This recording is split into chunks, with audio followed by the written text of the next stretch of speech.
Hey there folks, Tim Slade here from the eLearning Designers Academy and community. Thank you so much for checking out this how-to workshop where we're going to be taking a look at action mapping for instructional design. Now, if you've never watched one of our how-to workshops before, these are meant to be practical, in-depth sessions where we take a look at all things from instructional design, e-learning design, development, portfolios, freelancing, visual design, articulate storyline, and everything else in between. Now, if you happen to be watching this on YouTube and you haven't done so already, make sure to hit that like, subscribe, and that bell button so that you'll get alerted the next time I publish a video just like this one.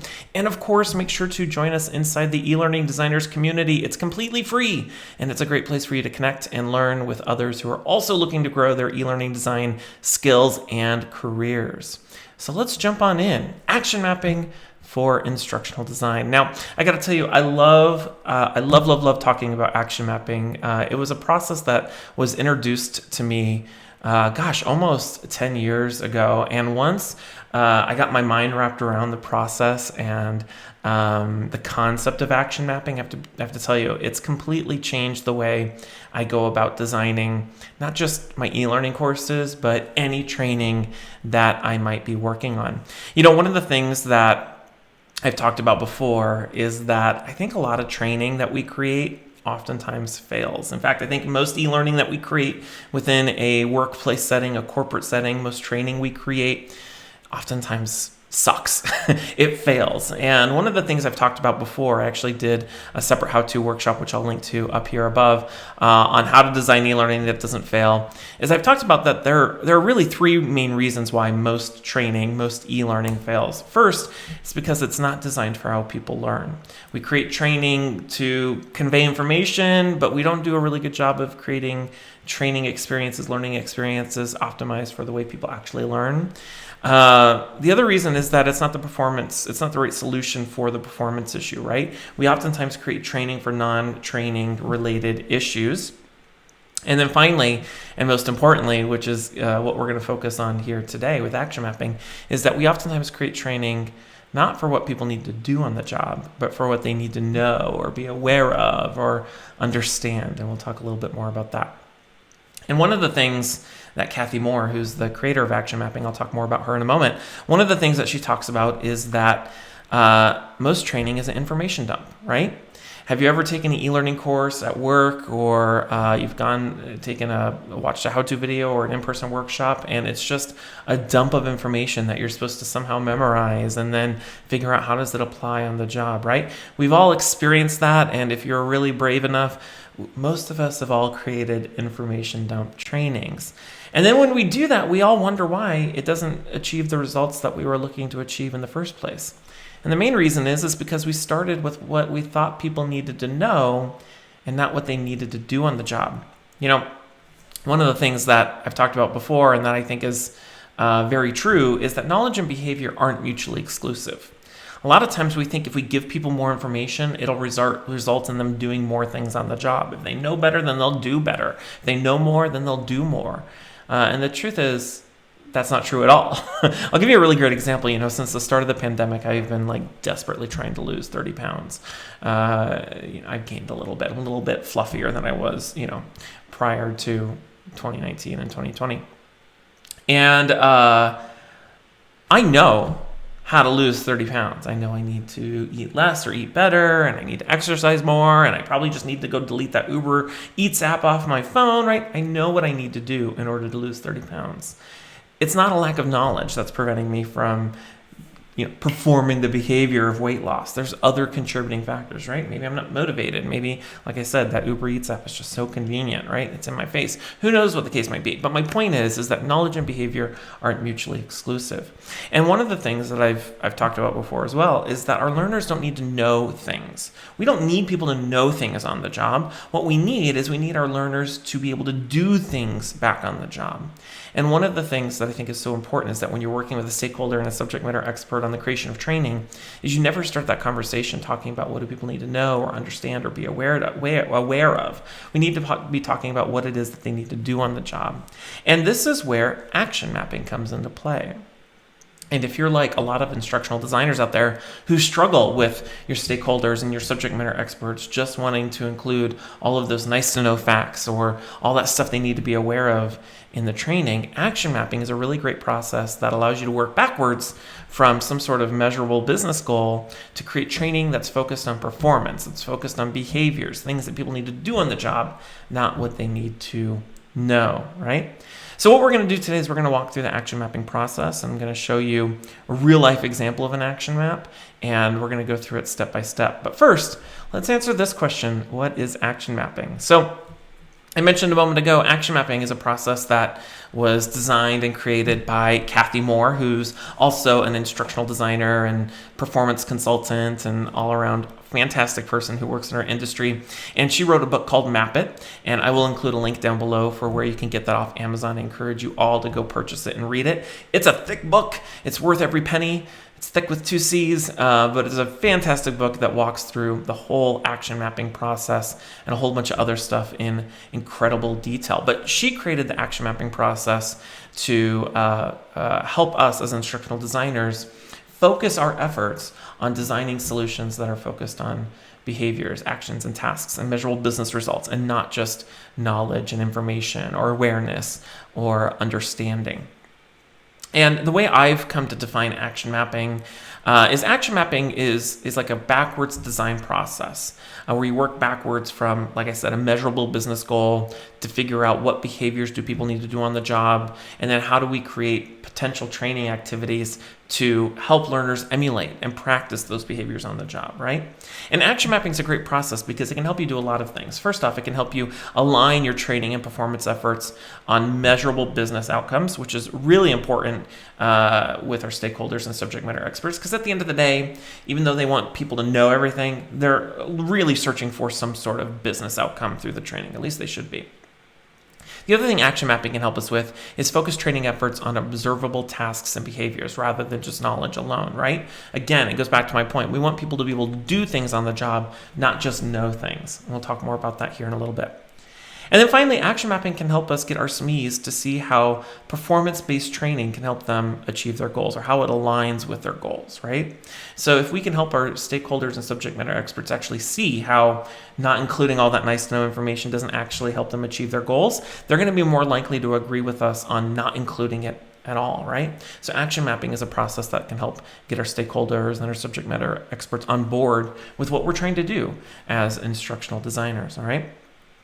So before we get into talking about how to actually go about creating an action map and what the process looks like, one of the things I want to address, a question that I want to answer that I think is a common misconception about action mapping, is where does action mapping actually fit into the design and development process? Some people think action mapping is a design process all in and of itself, which it can be, but I actually like to think of action mapping as being a process that you include as part of whatever regular instructional design model or process you follow. So what I'm going to use is I'm going to use ADDIE as an example because I think ADDIE is the most commonly used process. And even if you use something like SAM or you use a totally different process, no matter what process you're following, they all include elements of ADDIE: analysis, design, development, implementation, and evaluation. It's less about the order. It's more about what you're doing within the process.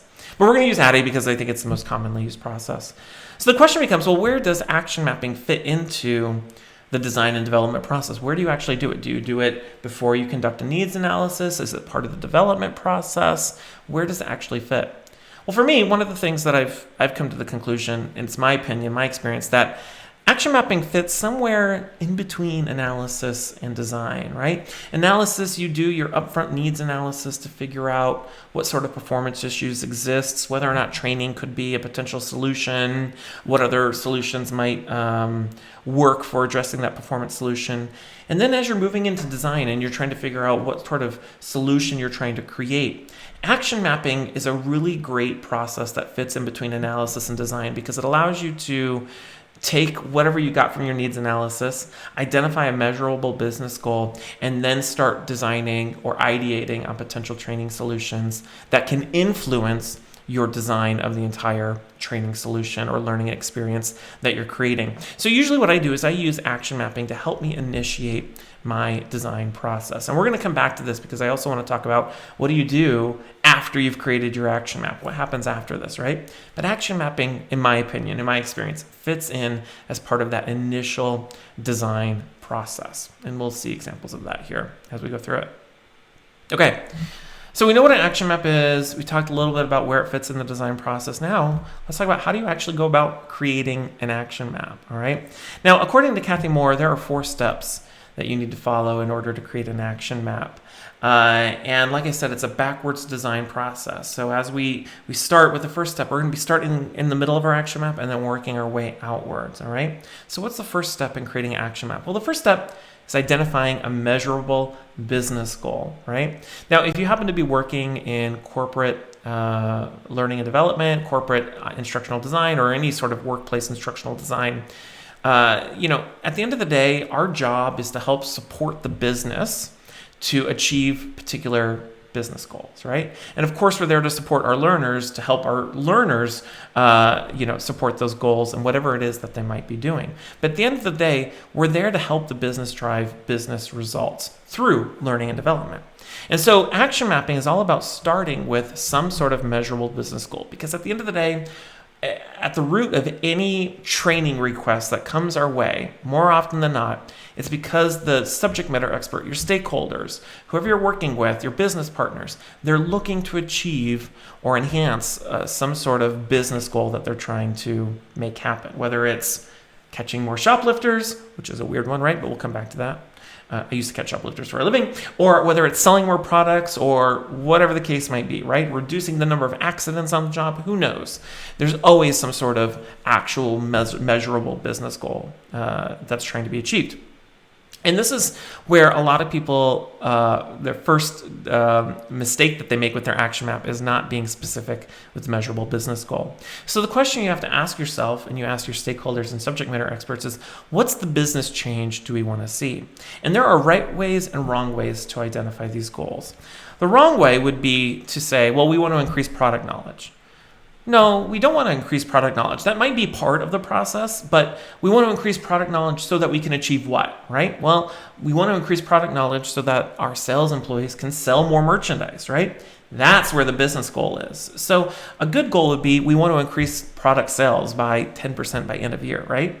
We're focusing on a specific outcome that's measurable, that's time-bound, all of those great things, right? If you've ever written a SMART goal, that's a great process, guidelines to use to help you write your goal. Increase product sales by 10%. Reduce shoplifting theft by 15%, within Q4, whatever the case might be. Measurable business goal. So what do we do with that, right? Well, once we've identified it, that becomes the center of our action map. That's the thing we're looking to achieve. Increase product sales by 10% by end of year. Now, I should mention this. If you can't identify a particular number, that's okay. Maybe the goal is I just want to increase product sales. We want to see a positive improvement in product sales or a positive improvement in customer service scores or a reduction of accidents, in the warehouse, whatever the case might be. It doesn't, if you can't come up with a number, that's okay. As long as it's something that you can measure definitively, that's good enough in my book, personally. So we put that in the middle of our action map. So that's the first step. And you can get this information either through your needs analysis or usually by working with your stakeholders and subject matter experts. So that's the first step in creating an action map. Identify a measurable business goal. So step number 2, is this where we identify everything our learners need to know, right? No, we're not talking about knowledge. We're talking about doing. So the second thing that we do when we're creating our action map is we identify what people need to do to reach that goal, all right? We identify what people need to do on the job to reach that goal. So if we go back to our action map, we have to ask ourselves, what tasks or behaviors will help achieve that desired goal? This is where working with your subject matter experts is incredibly crucial because they're the ones who are going to be able to tell you what are the specific things people need to do on the job in order to achieve that goal, right? So in this example, we're increasing product sales, right? So maybe one of the things they have to do is ask probing questions to understand customers' needs. That might be one thing they have to do. Maybe another thing they need to do is match the customer with the right product that fits their needs, right? You have to look at the products, look at the customer's needs, and figure out which products work best for that customer. Perhaps another thing that they need to do to increase sales is explain the product benefits to the customer, right? They have to be able to articulate to a customer, a potential customer, why this product works for them and fulfills whatever needs that they may have. And then maybe one of the things that they have to do is overcome common customer objections that the customer might present to the salesperson when they're trying to sell something, right? These are the things that our salespeople need to do in order to achieve that goal, right? And this is just an example. There's probably a lot more that goes into that. And your subject matter experts, these are the people who are going to provide you that information. Even if you know nothing about a particular topic, you can still facilitate the creation of an action map using your subject matter experts to identify these things. Now, if you happen to be working on a project where maybe you don't have subject matter experts, one of the things that you can do in order to figure out what these behaviors are is by conducting a task analysis. And if you've never done a task analysis before, and I'll include a link up here or down below on where you can learn about that, a task analysis allows you to analyze a specific behavior or procedure or task and kind of reverse engineer it to figure out what are the specific tasks, procedures, subtasks that somebody needs to take to achieve or complete the procedure, right? So a task analysis is something you can use if you don't have, reliable subject matter experts to do this part of the process. Okay, so what have we done so far? Well, we've identified a measurable business goal. We've identified what people need to do to reach that goal. What's the third step in the action mapping process? Well, now do we identify everything that our learners need to know? No, not yet. What we need to do, step number 3, is we need to design practice activities for those behaviors. Again, the whole point of action mapping is figuring out how do we align our potential training, learning, experiences, and solutions back to a business goal.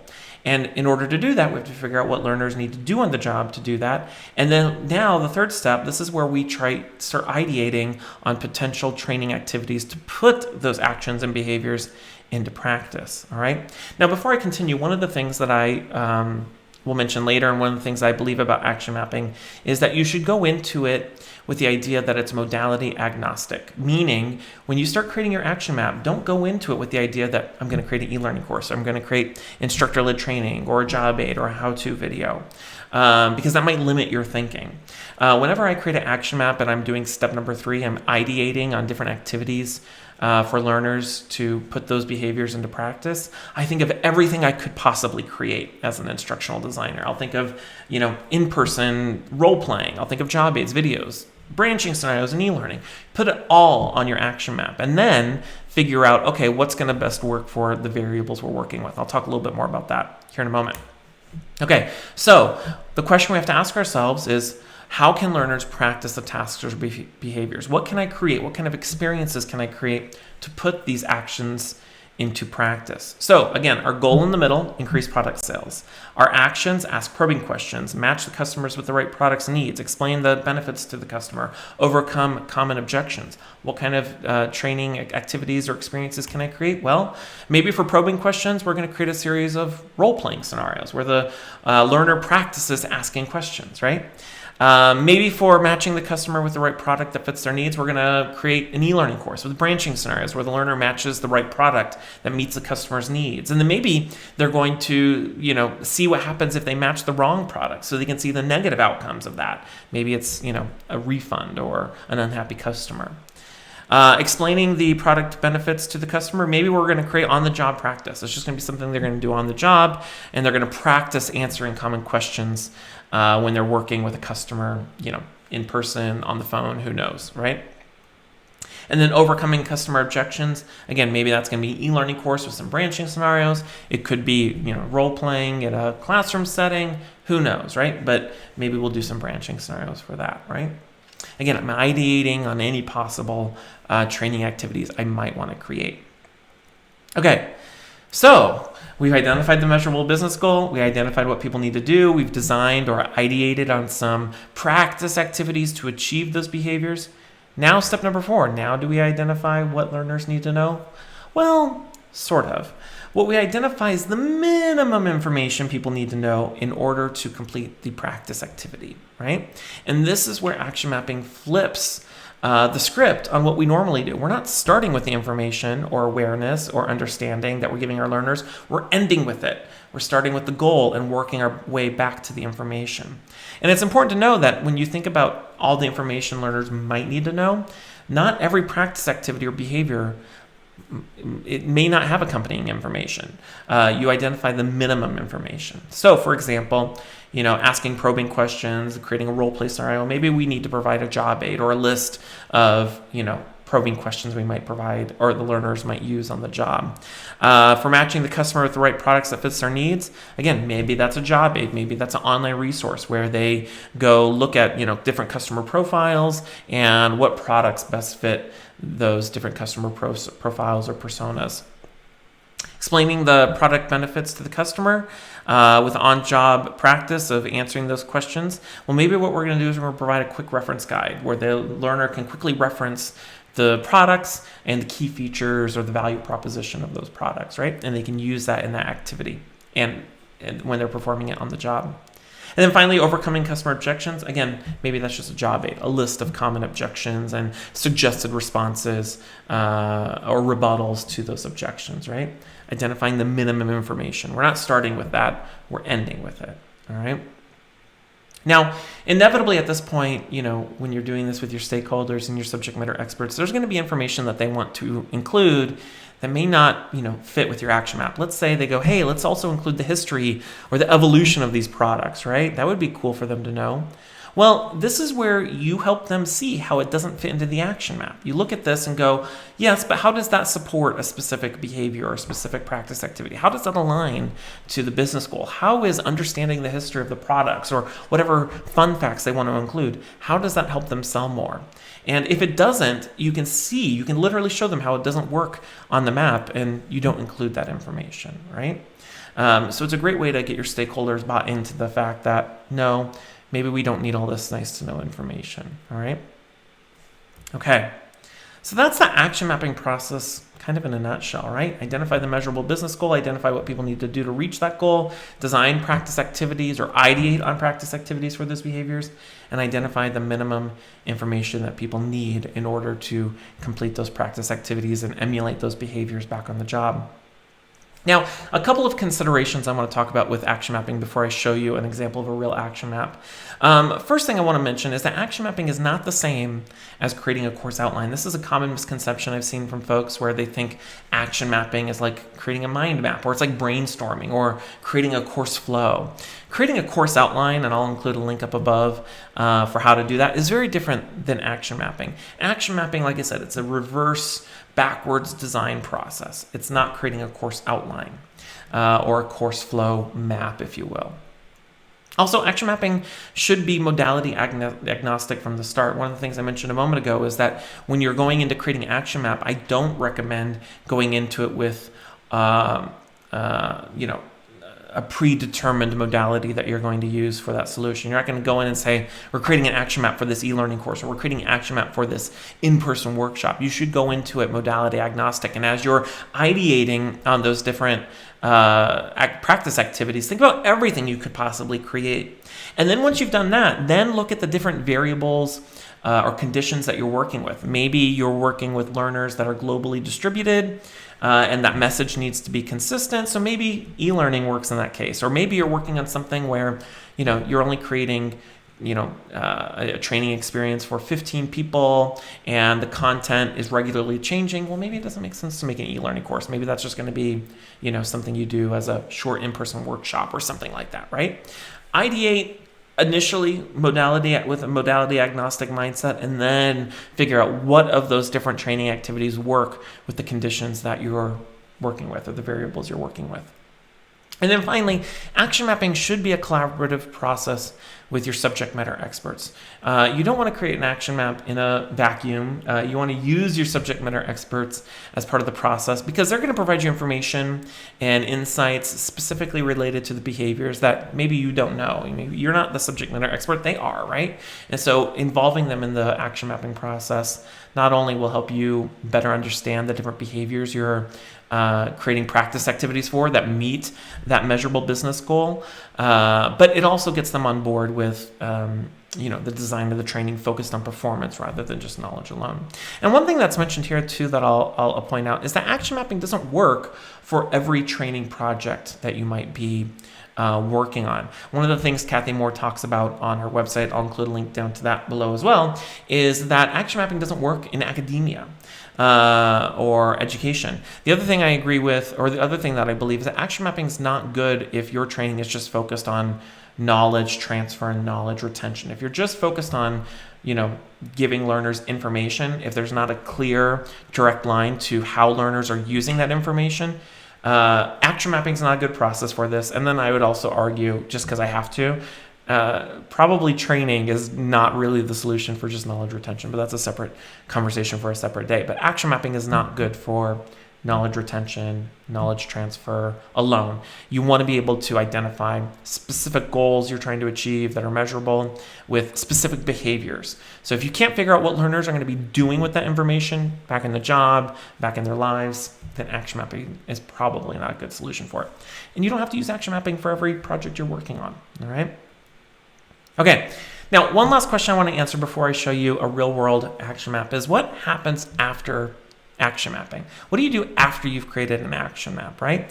So I mentioned earlier that action mapping fits in really well after you've done your analysis, you validated that there's a performance issue that can be fixed with some sort of training solution, and you're now trying to design at the high level what that solution might look like, whether it's an individual course or a blended solution. What do you do after you've created your action map? Well, my recommendation would be is after you've created your action map, the next step is to then formalize it.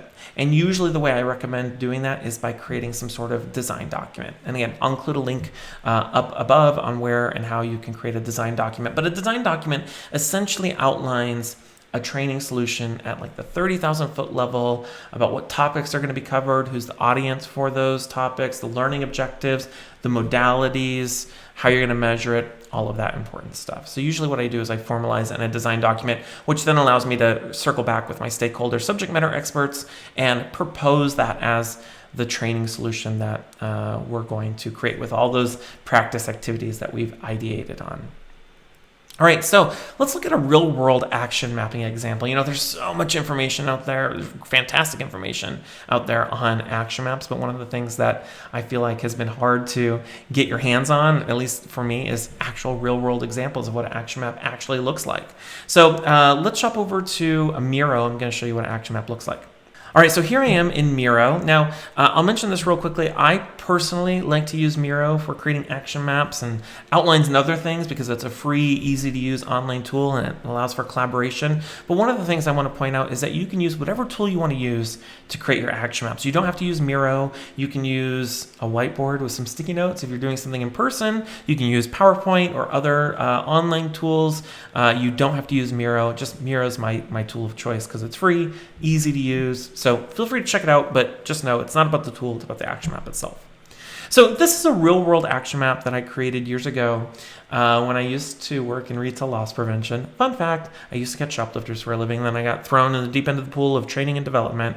I've done a whole separate video on that. I'll include a link up above or down below on my journey into instructional design and e-learning. But one of the things that I was tasked with was creating training for new loss prevention employees, and the goal was to help them apprehend more shoplifters within their first 90 days of employment, right? And so that's clearly represented here. Again, that first step in creating an action map, identify the goal. So in this case, it was increase shoplifter apprehensions by 15% for new loss prevention employees within their first 90 days. Really specific goal, right? Like I mentioned before, if you weren't able to figure out what percentage you want to increase something by or decrease something by, that's okay. You can just say we want to increase shoplifter apprehensions within their first 90 days. You can still measure that. At the end of the day, it's still a measurable goal, even if you don't have, a specific percentage of change that you're looking to achieve. So increase shoplifter apprehensions by 15% for new loss prevention employees within their first 90 days. Great. That's the goal. That's the first step. Easy peasy. Second step, Identify the behaviors that learners need to take, or loss prevention employees need to take in order to achieve that goal. Again, if you know nothing about loss prevention, this is where you'd have to rely on your subject matter experts. Luckily for me, I was my own subject matter expert, but I also had other subject matter experts. So I'm going to zoom out here. And some of this may not make sense to you. I'll explain as much as I can, but that's the thing to know. As an instructional designer, sometimes we're creating training content on things that we don't fully understand. And that's why we have to rely on our subject matter experts. So what are the actions, the behaviors that in this instance, loss prevention people need to take in order to increase apprehensions? Well, let's go through these one at a time. I'll zoom in on this first one. Maybe the first thing that they need to be able to do is identify the signs of suspicious behavior, right? So a loss prevention person, they're sitting in a camera room, watching cameras all day, observing customers. The obvious thing that they need to be able to do is identify the specific signs of suspicious behavior so that they can watch those people. That seems pretty clear, right? What else do they need to do? Well, let's go over here. Maybe what they need to do is they need to observe the selection and concealment of stolen merchandise. One of the things I'll explain here in a moment is that in order to apprehend a shoplifter in the world of loss prevention, there are specific steps that the loss prevention agent has to observe before they can apprehend that shoplifter. And it's not only do these steps usually align with local and state laws, but it also prevents the company from legal liability, because you don't want to stop somebody who didn't actually steal anything, right? So in this instance, one of the things that they need to be able to do is observe the selection and the concealment of that stolen merchandise, meaning they picked up a phone and shoved it in their bag or in their pocket or something like that, right? So that's one thing they need to do. Maybe the other thing they need to do, let's go over here. Maintain continuous camera observation of a suspected shoplifter, right? So if somebody conceals some merchandise in a store, before that loss prevention person is going to stop them, they need to maintain continuous camera observation. It has to be uninterrupted, because otherwise, if you lose sight of that shoplifter, how can you be certain that that shoplifter still has that merchandise in their pocket or in their purse or in a bag when they leave the store? They might have ditched it, right? So it's important that loss prevention people maintain continuous, uninterrupted observation. And in order to do that, they have to know how to use those cameras really well. So that's something they have to do. What else? Let's go over here. Of course, they need to know how to approach, confront, and apprehend the shoplifter, right? There's a certain way you need to do that in a way that doesn't hurt yourself or hurt the shoplifter, of course, or put anyone else in danger. You want to do that in a legal, safe way. And then finally, you have to identify when all 5 apprehension guidelines have been met. Like I said, there are certain guidelines that have to be met before you can apprehend a shoplifter. So being able to identify those is another important behavior that all loss prevention people have to be able to do. Okay, so those are those actions, right? Again, these things are things that I'm going to determine with my subject matter experts. They're going to help me do this. And of course, if I don't have a subject matter expert, or they're not reliable, that happens frequently, then maybe you do a task analysis to identify these things. Or you look at best practices if the company has those defined. So step 1, identify the measurable business goal. We have that here in the green. Then we have our actions. That's step number 2 in the orange. What's the third step? Identify or ideate on different practice activities that we could create to put these actions and behaviors into practice, right? Again, we're being modality agnostic, so you're going to see a bunch of different things here. So let's zoom out even further. Okay, so let's start up here. So one of the actions we have to do, identify signs of suspicious customer behavior. What are some activities we can create for that? Well, one thing we might create is an e-learning course where the learner watches a series of video examples or scenarios to identify the suspicious behavior. Maybe they're just going to do some on-the-job practice where they practice watching, different customers throughout the store to identify suspicious behavior. That's one thing they could do. Let's go over here. Okay, the action is observe selection and concealment of merchandise. Maybe the practice activity will be a series of e-learning scenarios, video scenarios, where they watch different shoplifters conceal merchandise. That might be a practice activity. And they identify where they concealed it or how they concealed it. Moving on down here, maybe they need to approach, confront, and apprehend the shoplifter, right? So what are the practice activities? Well, maybe there's going to be on-the-job training where they're going to do a role play with another fellow loss prevention agent on how to approach and provide the right dialogue when apprehending a shoplifter.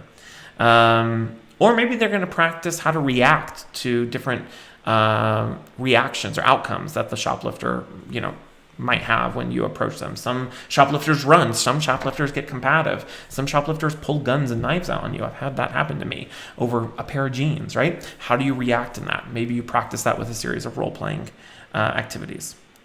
All right, so let's go over here. So maintain continuous observation, right? That was one of the things that they had to do. So one of the things that they need to do in order to do that is they need to know the camera system and the layout. So one of the things that we used to do when I worked in loss prevention is when we were training a new loss prevention agent, we would have the experienced loss prevention agent go out, on the sales floor in the store, and the person who was still learning would sit on the camera system and practice following that person. We'd play like cat and mouse or hide and seek to learn the layout of the camera system. So that might be something they do, kind of an on-the-job experience.